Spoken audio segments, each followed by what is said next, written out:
So, nakaabot na gyud mi diri sa among gustong adtuan. Riders 360 degrees here at Marilog. O, diba?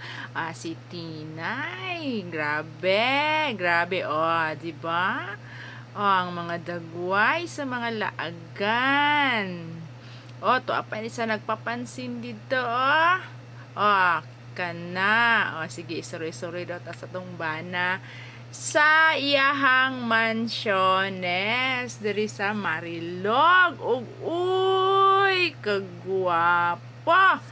Ninduta gyud diri oy, bugna jud kaayo diri.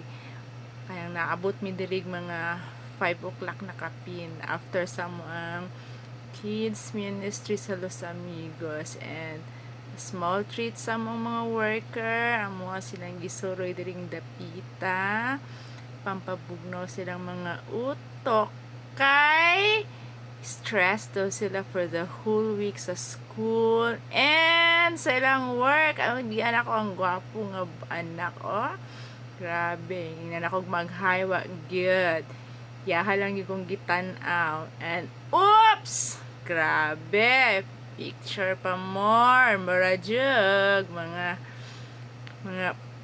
di pa akong ate Kisha, sakit na yung ngipon, mauto.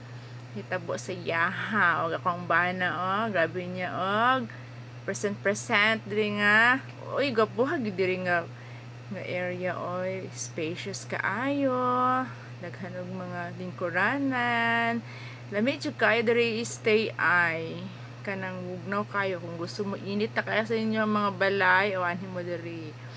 Riders 360 here at Marilog, Davao City. Ayan si Aya. Picture po check iya ha.